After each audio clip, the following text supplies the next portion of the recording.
حضرت جابر رضی اللہ تعالیٰ عنہ کے والد یہودیوں کے قرض دار تھے اور جنگ احد میں شہید ہو گئے۔ حضرت جابر بارگاہ اقدس میں حاضر ہوئے اور عرض کیا کہ یا رسول اللہ صلی اللہ علیہ وسلم، میرے والد نے اپنے اوپر قرض چھوڑ کر وفات پائی ہے اور کھجوروں کے سوا میرے پاس ادا کرنے کا کوئی سامان نہیں ہے۔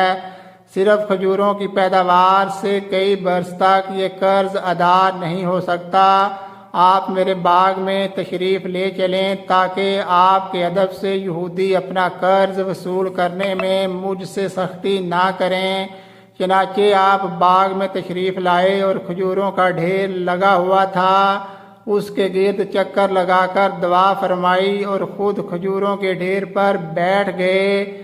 آپ کے معجزانہ تصرف اور دعا کی تاثیر سے ان کھجوروں میں اس قدر برکت ہوئی کہ تمام قرض ادا ہو گیا اور جس قدر کھجوریں قرض داروں کو دی گئیں اتنی ہی موجود رہیں۔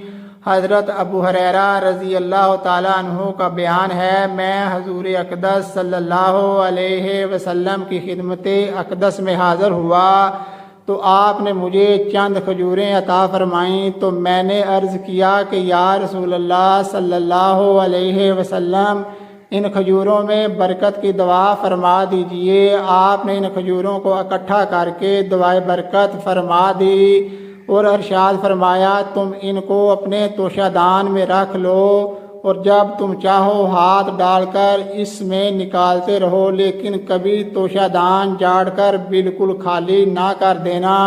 چنانچہ حضرت ابو ہریرہ 30 برس تک ان کھجوروں کو کھاتے اور کھلاتے رہے، بلکہ کئی من اس میں سے خیرات بھی کر چکے مگر وہ ختم نہ ہوئیں۔ حضرت ابو ہریرہ ہمیشہ اس تھیلی کو اپنی کمر سے باندھے رہتے تھے، یہاں تک کہ حضرت عثمان رضی اللہ تعالیٰ عنہ کی شہادت کے دن وہ تھیلی ان کی کمر سے کٹ کر کہیں گر گئی۔